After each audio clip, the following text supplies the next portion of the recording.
Hi everyone, welcome back to my channel and welcome if you're new here. In today's video, I'm going to be answering your guys' questions. This video is for the girls and the gays only, so enjoy.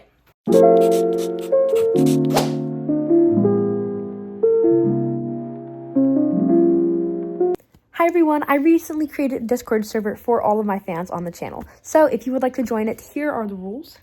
Hope you are eligible to join.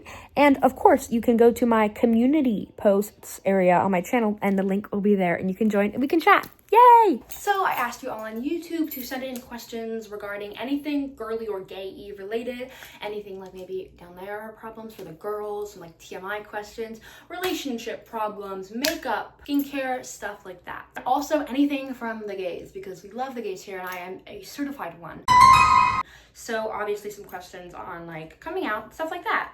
Okay, let's get started. I have the questions right here, so just ignore that. The first question is advice for entering high school. So I think one of the biggest things that I fucked up in high school was when I entered freshman year, I didn't realize that the way you present yourself in freshman year is low-key your reputation for the rest of the school years. Like, you don't get to if you fuck up freshman year, if you start drama, if you do bad stuff, you're gonna be known like that for the rest of the year, for the rest of the 4 years. I swear, you can't mess up freshman year. And I know that sounds really stressful and I don't mean to scare you or anything, like you need to be perfect, but try so hard to stay out of drama. Drama literally ruined my freshman year. It could have been so much more fun, but I got into like all of this drama that I didn't need to get into with all these guys and it was crazy.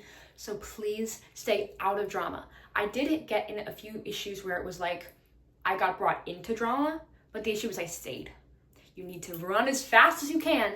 You need to surround yourself with people that won't start drama, who are unproblematic people. I swear I surrounded myself with the most problematic people last year. You will find your people. No matter what, you will find those people that make you happy. And I finally have found those people and it means a lot to me. And I'm obviously still looking for more people. You need to believe in yourself. So yeah, those are my main things. Stay out of drama. Please stay out of drama. Don't be telling people all your tea. Don't be going around, oh my God, like this and that, and then telling the same thing to 5 people. Like, you need to be so careful with who you tell what. People in high school, like, suck. You will find your people no matter what. Don't stress about it. Number 2, stay out of drama, please. Number 3, make sure that you do well in freshman year socially and you don't make a fucking fool of yourself because that will be your reputation for the rest of the years. I know that sounds scary and I know that probably sounds absolutely terrifying. And you're like, Kate, you're making me scared for high school, but I promise you high school can be so fun if you follow those rules. Oh my God, this is like my favorite question in the entire world. Advice for coming out. Okay, I have 2 main things that I want you to ask yourself if you're considering coming out to your parents or anyone in general. 1, is it safe for you to come out? Because we all know, all the gays, we're aware, there is a reason that Pride Month exists. There are different countries where you can walk out on the street as a trans person and someone will start a fight with you, someone will hit you, someone will make fun of you. There are some places where it genuinely is not safe to be yourself. And that is horrible. And that sucks so bad, but it's the truth. And you need to be very careful. So if you're considering coming out, 1, is it safe? 2, does the person you want to come out to deserve to know the real you? That is so insanely important, okay? If, for example, you're coming out to your parents and your parents are just so unaccepting of everything you do, they don't treat you well, do they deserve to know the real you? Does that make sense? I hope that makes sense because I don't know if I'm explaining it well. But I just want you to be as careful as you can. There are parents out there, again, I don't mean to scare you, who will be very unaccepting of their child. And I feel like this video is me just scaring people off. I don't mean to scare you, but I need to be honest so that you guys can be safe, okay? Do they deserve to know the real you? Those are my 2 main questions to ask yourself. If you have asked yourself these questions, you're like, okay, I asked myself these questions, Kate, how do I do it? Literally just bring it up. I know that's terrifying. That's so scary. Literally, I'm non-binary, and I came out to my mom and my dad in like 8th grade maybe, and I was terrified. I was petrified. I was so freaking scared. There isn't like a step-by-step way that everyone goes by. Like, I promise you that's not how it works. It's literally, hey mom, can I talk to you? That's literally it. And it's terrifying. If you want, you can have a friend literally come with you if you're really nervous. Just hold your friend's hand and be like, okay, I'm bi, I'm gay, however you want to come out to your parents as, you know? You got this. I believe in you. But please make sure you answer the first 2 questions first to make sure you are safe enough to do so, because this world is really cruel and a lot of people can't really be who they are, and I hate that that has to be the case. Maybe one day it won't be, but you need to be safe with yourself. How to make eyeliner. Oh my god, my light keeps coming off. It's pissing me off. It's like running out of battery. We're just gonna go with shitty lighting the rest of the video because I can't keep going back and changing it, so sorry about the bad lighting. How to make your eyeliner not smudge. So there are 2 types of eyeliners you can do. Actually, no, there's 3. I take that back. You can do it with eyeshadow. That's what I have on right now. You can't really see, but you can use eyeshadow as eyeliner. You can use an eyeliner liner, like a pen liner, like, what's the word? Liquid eyeliner, sorry. And then you can also use a cream eyeliner, which is like more of like a stick. It might be like a crayon, like a pencil, or it might be a little twisty up. Those are the 3 main types of eyeliners. Some of them smudge more, some of them smudge less. Something I don't recommend, if you have really watery eyes, I would not recommend using eyeshadow as eyeliner because it will most likely come out. Cream eyeliners last the longest, in my opinion. There's probably a better word, not cream eyeliner. What's the other word for it? I don't know. But the crayon, the pencil liner, or the twisty eyeliner. Those last the longest. Liquid eyeliners also last pretty long, but they sometimes will wear off with rubbing. So if you don't want it to smudge, literally just set it. You can set it with setting powder, so like a loose powder. I have a Huda Beauty one that I use that works really well, but that is also might take some of the pigment away from the eyeliner. The thing I mostly recommend is using a pressed powder. Pressed powder is usually a little bit more heavy, so it has more chance to keep your eyeliner in place. Someone asked how I know what clothes fit me and make me feel comfortable and confident. So I think that something really important that a lot of people don't know is you need to dress for your body type. I'm gonna put a chart right here of all of the different body types, and I want you to know every one of them is absolutely beautiful. No matter which one you are, you're beautiful. You can watch so many tutorials on how to dress for your body type. If you have a short torso, a long torso, long legs, short legs, whatever, again, still beautiful. Go to YouTube, search how to dress for your body type. There's definitely videos. I've watched some videos myself. I don't remember them off the top of my head, but definitely dress for your body type. Also, stop wearing what's trendy just because it's trendy, because you're not gonna feel confident. Like, you know how cheetah print or leopard print or something was really viral? I tried to wear it. I hated it. I hated how it looked on me. When I wore it, I felt super uncomfortable, but I wore it anyway because I wanted to be trendy. If a clothing item is trendy and all the people are wearing it, doesn't matter. It only matters how you feel in the clothing. You're not dressing for other people, you're dressing for yourself. How do I prevent leakage of down there during daytime and sleep? So, something I leak when I sleep all the time, and it's a pain in the ass, and I have to like wash my bed sheets. It's so annoying. Something I recommend is this. You have to be careful with this, okay? So I like to wear a pad and a tampon. A lot of people say don't wear tampons to sleep because they're bad for you, and I agree. You shouldn't keep a tampon in for that long, but if it's just for one night, it's okay, no one's gonna know. Don't wear a tampon to sleep every day of your period, because that's really bad for down there, because you're like keeping all the like bacteria up in that tampon, like your kitty, for the whole night, and that's a lot of time. So don't do it every night. Maybe do it once every time you're on your period. But something I do recommend is period diapers. Listen, I know you might feel insecure wearing them because you feel like a grandpa or a grandma, but trust me, you need to believe me, they work. They work, and you need to wear period diapers to bed if you leak in bed. For daytime, you definitely have to wear big pads. I have really heavy flow, so it's really annoying because I'm always leaking. So make sure to get really thick pads. Are they uncomfortable? Yes. Will you leak? No. So I recommend getting heavier types of pads. Someone said, how do I overcome addictions and habits? One of the best things is you can use a habit tracker, or you can just track like an app or something, or you can track it yourself. That's really important. You can also talk to your friends. Talking more on the habits side, you can use an app, which is like, there's like habit trackers out there to help you stop habits or start habits. And then there's also, you can just start a track it habit. Wow. You can start a habit tracker. Wow. By yourself. So it's like, make a little chart out of paper, and like all the days you do it, you don't, that will help motivate you. Something else I think is important if you're trying to overcome a habit that's really hard to overcome is you need to give yourself a reward.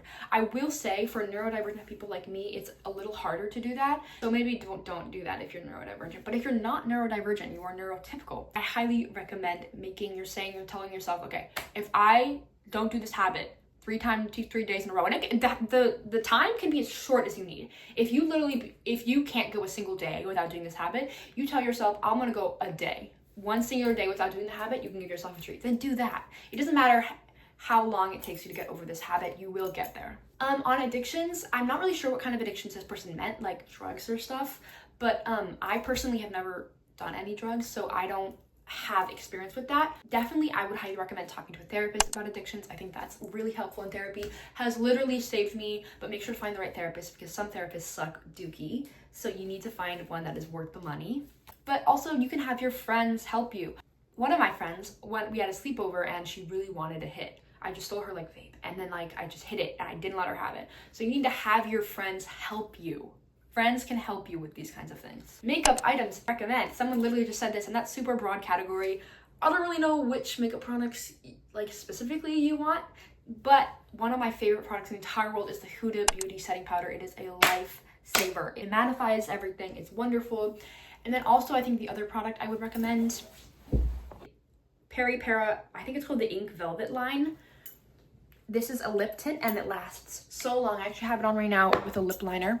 You can't really see because the lighting's horrible because this light keeps turning off, but it is under the lip liner and it's such a good product and it lasts on my lips all day. Someone asked what my favorite book is. My favorite book is called The Silent Patient. It is actually a scary thriller book, so if you're not into that, don't read it because it's a little bit disturbing, but I really like it. Another book that I really love is the Maze Runner series. That's more of like a sci-fi, so I highly recommend the Maze Runner series. It's like one of my favorite series of all time ever.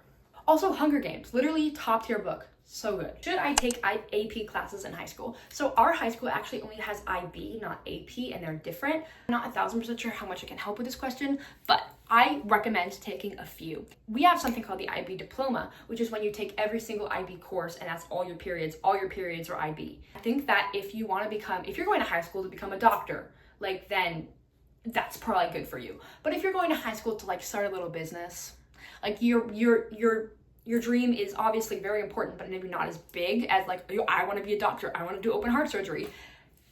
I promise you the IB diploma isn't worth it. Every single one of my friends who took the IB diploma told me it wasn't worth it. I don't recommend it. Next year, I'm gonna be a junior and I'm gonna be taking 2 IB courses. So I recommend taking 2 or 3 because I think that's gonna look really good for colleges. Definitely be careful because IB and AP courses are obviously harder. So be careful with yourself and your mental health. Someone said brands of makeup I recommend for texture skin. Okay, I have a great product for this. Under my eyes, I have really textured skin. It's like I have these little bumps and it's like not acne, it's just how my skin looks and it sucks. And I've been on the hunt for a concealer that like didn't make that super prominent and I finally found it and I'm so happy. It's the Kosas Serum Concealer. It's so, yeah, revealer, super creamy brightening concealer illuminator. It is so good and it's literally like a serum but a concealer, so it's not super heavy. It definitely does provide coverage, which is what I like, so I'm really happy it gives coverage at all. But yeah, when you have textured skin, you definitely want to stay away from really high coverage makeup because that's just gonna make all the texture a lot more prominent. I would recommend the Kosas concealer. This stuff is amazing. I highly recommend it. Do I feel confident in my body? This is one of the hardest questions ever, and I think that it's the kind of question where it's like I could answer it in any way and it wouldn't make you feel better about your body because the only person that can make you feel better about your body is you. I know that sucks and I know you're like, I don't want to hear it, Kate, but trust me on this one, the only person who can change that is you. But I think that the most important thing is self-talk. The way that you talk about yourself is going to affect how you view your body. You can say, I hate my body, and your brain is going to believe it and you're not gonna get better. I know you're thinking, Kate, words can't affect me that much. I promise you from the bottom of my heart, they absolutely do. They are so important because the words that you say, your brain believes. You can say anything, your brain will genuinely believe it. So you cannot say, I hate my body. It's okay to feel that judgment, but please work on your self-talk because that's gonna help you so much and it helped me a lot. Yes, you need to say it out loud, not just in your head. Say it out loud. I love my body. I'm beautiful. My curves don't matter, etc. I promise you it will help. And I know it sucks and it doesn't feel like it's gonna help in the beginning, but over time, I promise it's gonna make a difference. Now, this question is similar to the question about clothing and how I know clothing fits my body type. As I said earlier, you can definitely Google that. I'm not an expert on it, but this question is asking, how do I know what makeup is right for my face and what suits my face? So this is the same thing as body type. You also have a face shape. You have a face shape. I personally have a heart because it goes out and then this part is bigger than everything, so it's like on heart. You might have an oval face, which is more like an oval. You might have a circle face. You might have more of a diamond, which is like this, a diamond.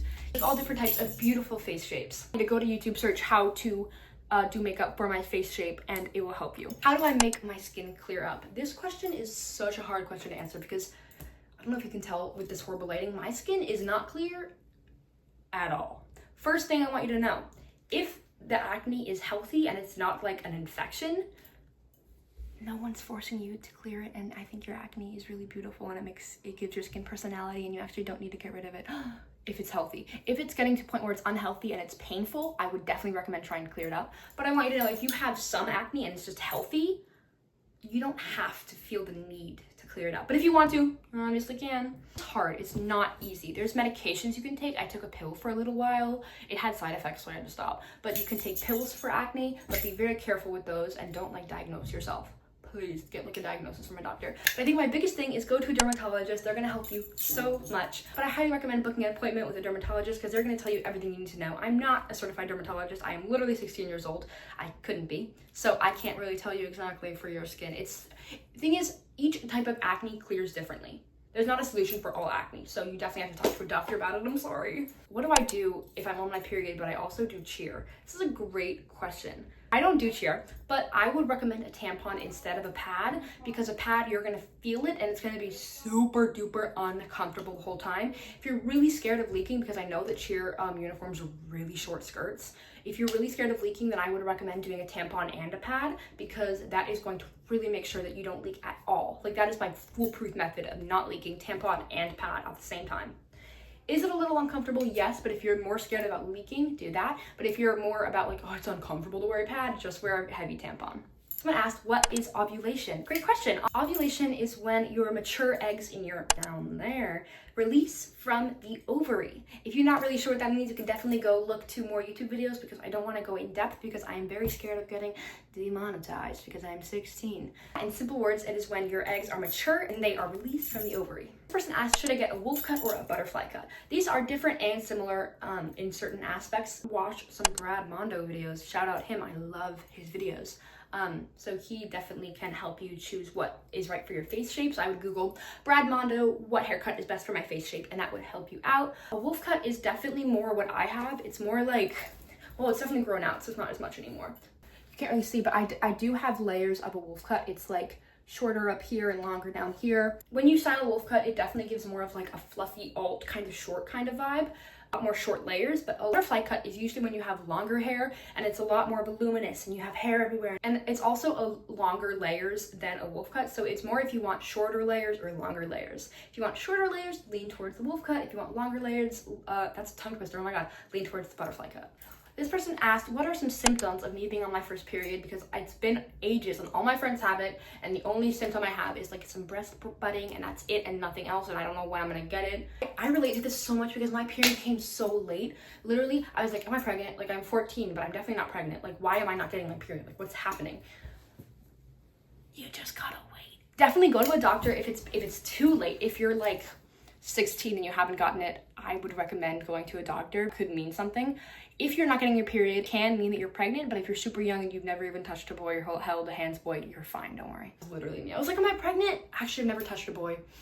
Wouldn't even be possible. But yeah, you will get it, I promise. It was just late, and I swear it sucks because you just have to wait, and I wish that there was more symptoms, but you just have to wait. It sucks, and I wish that I had like better advice. If you're actually worried about it though, please go to a doctor and they can tell you more about it, because I am not a doctor.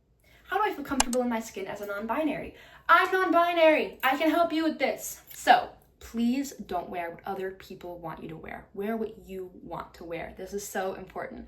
Some days I feel more feminine, some days I feel more masculine, and today I was feeling a lot more masculine, so I just wore these jorts and then a baggy top, and this made me feel good and not very feminine. Something important is makeup. If you're doing your makeup very feminizing your features, then it's going to give you gender dysphoria, and it's not going to feel good. So I actually posted a YouTube short a little while ago talking about what kind of makeup I use when I feel more masculine a certain day, and it's really helpful, and you should definitely check that out. If not, if you can't find it on my channel, just find other creators. But yeah, makeup is a huge thing. So you want to do makeup that neutralizes your face and makes it not look too feminine or too masculine, and I think that's really helpful. But yeah, wear clothes that make you feel like you, not what other people are wearing. And hair too. Hair is a huge thing. Literally, when I had shorter hair, I felt so like masked and non-binary. It was wonderful. So I highly recommend getting a haircut. I think that that's really helpful. Hair is a huge part. Someone asked, I have friends, but we all have very clashing beliefs. How do I deal with this? I think that there are certain things where it's okay to continue the friendship, but then there's other things where it's not okay to continue a friendship. For me, if I found out that someone was a Trump supporter, I would not feel comfortable continue being friends with them. But if they were like, if they said something like, oh, I don't like oranges, I'd be like, I don't care, like we can still be friends. Obviously, you're probably talking about some things more extreme. I think that it just depends on your morals, and it's like who do you want to have in your life? Who are the kind of people that you want to surround yourself with? You need to ask yourself those questions. And if someone is like not the kind of person that you want to surround yourself with, then I would break it off. But obviously, I'm not telling you to break it off with anyone. It's your decision, and it's really hard to know if you should still be friends with someone based on their beliefs. But if it's like religion, I really don't think you should judge anyone for a religion and stuff like that. I think that in the past with politics, it used to be like, oh, you support the other president, not this president. Okay, that's fine. Like we can still be friends. But I think with what is going on in the world right now and how the creepy orangutan is literally tearing families apart, I wouldn't want to be friends with someone who supports that. Who supports Trump. So yeah, definitely it's like ask yourself, what are my morals and who do I want to keep in my life, and do I want my friends to have these same morals as me? I'm gonna ask, how do I know if she likes me back? And I love gay questions. I'm actually horrible at knowing this, I fear. I think that it's hard because when you're gay, it's hard to tell if something is friendly or not, because when it's like a hetero thing and it's like a girl and a guy, it's definitely a lot more easy to like tell, were they flirting with me or were they joking, like what's happening? But when it's a girl and a girl, it's definitely a lot harder to know. But I think you should just definitely look out for signs like if you hang out with your friend that is a girl, but you guys are just friends and you're both girls, how do you act together? Totally friendly because you don't like each other. And apply that to this situation with the girl and be like, is she acting like that, or is she like giving me more eye contact? Is she like following my movements, like copying my movements, doing things like that? Is she complimenting me in a way that doesn't just feel friendly? Obviously, it's really hard to know exactly, and it definitely takes some experience to know, but you will know. There's usually a gut feeling. Okay, I have 2 last questions, and I have to read them directly because I couldn't paraphrase it. I'm not sure if you're Woloa. I am. But there's this girl and I've liked her all year and we're friends, and then we dated for a month and then she broke up with me and I'm devastated and we're trying friends, but it's so hard, so what should I do? This is the worst thing ever. This happened to me with a guy. I know it's different, but I dated this guy for like a month or something and we broke up and I still liked him. I'm bi, by the way, that's why. But this is hard as shit. This is really hard. I think that you can distance yourself and that might help, but then I know that for some people distancing doesn't help and you still think about them. I think that the hardest thing to accept is that getting over people comes with time. For me, it definitely took time to get over this one girl. It took me forever. Like, it literally took me like a year and a half or something to get over this one singular girl. So I want you to know that you're not alone, but you will get over them and you need to do it with time. Make sure to talk to people about it. Don't keep it all inside, because when you keep it all inside, the feelings are just gonna get bigger and bigger. So you need to be honest with yourself and be like, okay, I like this girl. I'm not gonna lie to myself and be like, oh no, I'm over her. Tell other people. Be like, hey, can I vent to you? Get it all out, because if you just keep in these feelings, the feeling is never gonna go away. You need to get it out and just express yourself. So vent to people. I think that's really helpful. This is a long ass paragraph, but I was like, I can't not answer a long ass paragraph. So we're gonna read the whole thing. I'm technically a little kid, 7th grader, who has really started to hate herself this year and is obviously going through through puberty and shit, and I really don't understand the world wow, this is hard to read. Why the world has shifted on me. It started to shift in 4th grade. I went from being the perfect golden spoiled child to flunking school, becoming alt, period, okay, alt, wanting to dye my hair in a Christian household and shit like that. And I'm still the same person, but every time I try to reach out and say, hey, I'm struggling, they say try harder. I told my mom I tried to commit and how my bully made me try it 5 times. And she replied with, I'm dramatic and I don't actually want to die. I said at dinner I need help with school, and my dad said, you're smart with computers? You can use your tech smartness on math. I don't understand why nobody likes me. The most recent person I dated, 5th grade, I know that's young, I wasn't serious, asked me out because she felt sorry for me. Oh no, I just want you to know that you seem like someone I look up to, and I feel like you get girls and boys, oh my god, you get friends all on all that. Can you help me? I swear I know how to read, guys. I'm actually really good at English. I got an A in English, so don't think I'm, like, horrible at English. I swear I can read. It was just long and hard to read. I'm sorry. My baby. I'm gonna hold your hand. You're not alone. You're not alone, and I'm so glad you look up to me, and I'm always here for you, and you can always comment on my videos, and I'll always respond with, and I'll help you out. So, school therapists are a big thing. I will say school therapists can be a hit or miss. They either care or they don't, so make sure to find yourself a good school therapist. And if your school offers therapy, I would walk in the room and say, hey, I am in trouble. I need desperate help, and my parents don't know, and they will figure something out for you. You can I really hope that your school has therapists. We have something called the TRC, the Teen Resource Center, and there's therapists in there. We can just go and talk to them, and our parents don't have to know. So I highly recommend looking for that. I think that when you don't have people in your life who are there for you, it's really impossible, it feels impossible to get by. But I want you to know that once you turn 18, you can move the fuck out of that house. You can get the fuck away from these horrible people who aren't treating you well, and you will make it out. There isn't a fix immediately. I promise you, you will make it out. Also about the dating thing, never accept someone's date if they actually don't have feelings for you and they just feel sorry for you. Never accept it. That's just going to cause you pain. It was so funny that you were like, it looks like you get friends. Girl, I don't have that many. Like, I have friends, but most people at school don't like me. So I'm not the best person I'd advise for this, even if I seem like it. But I promise you will make it out. And you have people. I think that something scary is when you feel like you have no one, there is always someone, no matter what. This is like this one song from Into the Woods. You are not alone. No one is alone. You should listen to it. Last year, I literally felt like I had no one. I'd never felt so alone in my life. And there was this girl, I'm gonna say her name for privacy reasons, but I didn't know her that well, but she just gave this vibe that she was supportive. So one day I was literally crying and I just was like, hey, can you please help me? Because I had no one. She came and she just sat there and she just held me. I know it feels like you have no one. There is someone at school. I promise you the 200 kids or however many people are at your school, they're not all against you. I promise you that. There is someone, even if it's one person, if it's two people, if it's even just one person, I promise there's one person where if you told them their story, they would give you a hug. Promise there's someone out there and you are never ever alone. There's so many people on this planet, 8 billion people. Promise you, you're not alone. And it feels like you are, and it feels like in the moment, even when I'm saying this, like, it doesn't matter, I feel alone. But it's a fact that you're not. And I know you don't care in the moment, because it's like you're so hurt and you don't really care. But I'm gonna hold your hand and I'm gonna tell you, you will get through this, no matter what. You will find someone. Okay, everyone, those were all of the questions. I want all of you to know that you can always come to me if you need advice and just comment on one of my videos. I reply to almost all comments. I promise I see all of them, I look through them. So if you ever need more advice than just what this video was given, feel free to comment. Okay, that's it. I love you all so much. I love you all so much. Please stay safe, have safe travels, and be kind. Bye.